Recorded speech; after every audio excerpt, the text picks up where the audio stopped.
बलात्कार एक ऐसा अभिशाप है, अगर ये किसी महिला के जीवन पर लग जाए तो पूरी जिंदगी उसका पीछा नहीं छोड़ता। नमस्कार दोस्तों, आइए जानें कोख से कोठे तक के अगले भाग में क्या हुआ। अगली सुबह जब छन्नू सोकर उठी तो उसने देखा कि रात 11 बजे से गया हुआ बब्बन अभी तक लौटा नहीं था। वो उठी और रोज़मर्रा के कामों में जुट गई। थोड़ी ही देर में बब्बन घर वापस लौटा। छन्नो, इधर आ, तेरे से बहुत ज़रूरी बात करनी है। अरे तुझे पता है ना, सुबह सुबह मुझे बहुत काम होता है। घर का काम निपटा कर मुझे आश्रम भी जाना है, छन्नू झाड़ू लगाते हुए बोली।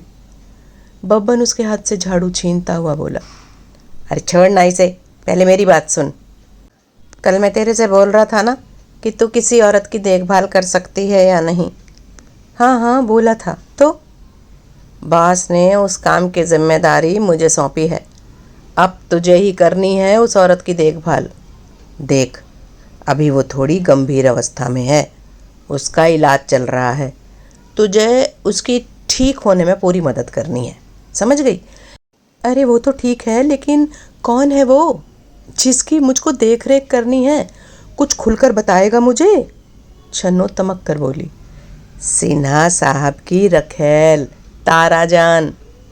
छन्नो अंदर ही अंदर बहुत घबरा गई। बड़ी मुश्किल से उसने अपने चेहरे के भाव बब्बन से छिपाए। उसकी आंखों के सामने वो सारा मंजर गुजर गया जो उसने दरवाजे की झिरी में से कोठी में देखा था, जब सिन्हा ने तारा बीबी के दोनों पैरों और दोनों हाथों में गोली मार दी थी। अंदर ही अंदर तड़प उठी छन्नो। मन ही मन शुक्रिया अदा किया अल्लाह ताला का, उन्होंने तारा जान को जिंदा रखा है, और धन्यवाद किया कि सुहानी की माँ की देखभाल करने की जिम्मेदारी उसको सौंपी जा रही है। शुक्रिया तेरा मौला। मैं पूरी कोशिश करूँगी कि एक बच्ची से उसकी माँ को मिलाने की, लेकिन बब्बन को इस बारे में कुछ पता नहीं चलना चाहिए। अरे किस सोच में डूब गई? बब्बन की आवाज़ ने उसका ध्यान भंग किया। और ध्यान रहे, तुझे उस औरत को ठीक करने में सिर्फ मदद करनी है, समझी? उससे कोई हमदर्दी नहीं रखियो। यह बात ज़रूर ध्यान में रखियो तू, क्योंकि अगर तुझे उससे हमदर्दी हुई तो अपनी जान से हाथ धोना न पड़ जाए कहीं, क्योंकि तुझे तारा पर गिद्ध की नज़र रखनी है और मदद करनी है तो सिर्फ सिन्हा साहब की, और एक पल पल की खबर देनी है उनको, समझी? और हाँ, तुझे आज के आज लखनऊ के लिए निकलना पड़ेगा। वो क्यों भला? क्योंकि उसको सबसे छिपा कर लखनऊ वाले फार्म हाउस में ही रखा गया है, और तुझे भी वहीं रहना होगा उसके साथ, जब तक वो बिल्कुल ठीक नहीं हो जाती। और तू कहाँ रहेगा? तेरा रोटी पानी का ध्यान कौन रखेगा? छन्नू ने हैरानी और परेशानी के भाव में पूछा। मेरी चिंता मत कर, मैं सब कर लूँगा, और बीच बीच में आता रहूँगा तुझसे मिलने। बब्बन मन ही मन खुश हो रहा था कि छन्नू राजी हो गई शहर छोड़ने के लिए। अगले दिन छन्नू की आँख खुली तो उसने अपने आप को एक छोटे से कमरे के फर्श पर औंधे मुंह गिरे हुए पाया। उसने सिर उठाया और देखा 10 बाय 10 के छोटे से कमरे में एक खिड़की भी थी और एक दरवाज़ा भी। वो दौड़कर खिड़की की तरफ गई, बाहर नज़र घुमाई तो सिर्फ पेड़ ही पेड़ नज़र आ रहे थे, दूर दूर तक, और कुछ नहीं था।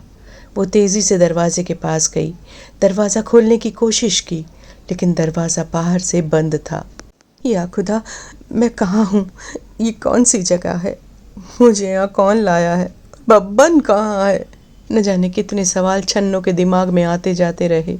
वो अपना सिर पकड़कर ज़मीन पर बैठ गई। उसकी समझ में कुछ नहीं आ रहा था। तभी बाहर दरवाजे पर खटखट हुई और किसी ने दरवाजे का लॉक खोला और अंदर कदम रखा। आ गई तू होश में?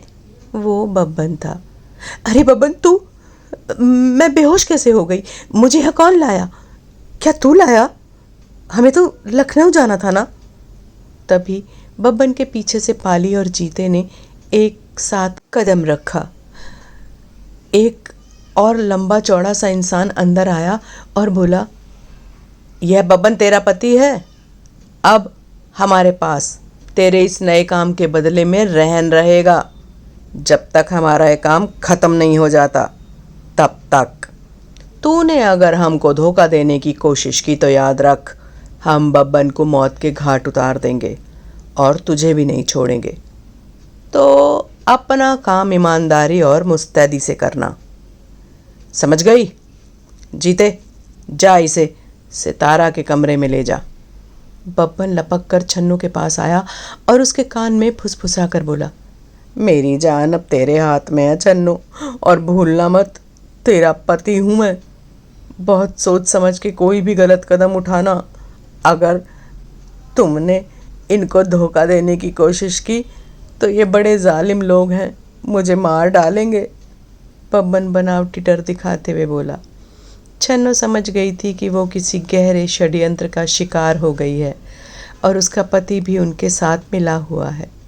बब्बन को अपनी जान का खतरा है या नहीं, ये तो वो नहीं जानती थी, लेकिन उसकी और तारा की जान को बहुत खतरा है, ये वो समझ गई थी।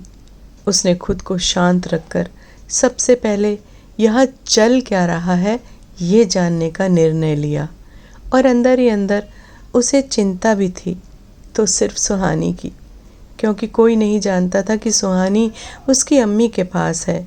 उसने अपनी अम्मी को कहा था कि वो 1 महीने के बाद आकर ज़रूर मिलेगी।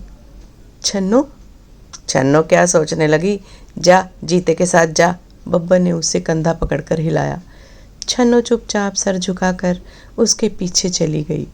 एक बड़े से गलियारे को पार करके एक छोटे से दरवाजे के रास्ते से बेसमेंट की सीढ़ियों से होते हुए वो एक बड़े से हॉल में पहुँचे। उस बड़े से हॉल के कोने में एक दरवाज़ा था। जैसे ही जीते ने उस दरवाजे को खोला, पीछे से छन्नू ने देखा कि बेड पर एक औरत लेटी हुई है। उसके दोनों हाथों और दोनों पैरों में प्लास्टर बंधा हुआ है। शायद वो औरत सो रही थी या हो सकता है बेहोशी में थी। जाओ अंदर, अब तुम्हें यहीं इसी औरत के साथ इसी कमरे में रहना है और उसकी मदद करनी है और इसकी देखभाल भी, लेकिन इसे पूरी तरह ठीक नहीं होने देना है, यह ध्यान रखना। ये कहकर वो चला गया। छन्नू डगमगाते कदमों से बेड के सिरहाने की ओर आई और उस औरत का चेहरा देखा जो मुरझाया हुआ था, बिल्कुल काला पड़ चुका था। बस कहने भर को जिंदा थी तारा बीबी। न जाने इन लोगों ने उनको कितना टॉर्चर किया था। उसकी हालत देखकर कांप गई छन्नू। उसकी आंखों से आंसू निकल पड़े। बलात्कार के बाद किसी महिला का जीवन कितना संघर्षपूर्ण होता है, हमने इस कहानी में यही दिखाने की कोशिश की है। कृपया हमें सपोर्ट करें। धन्यवाद।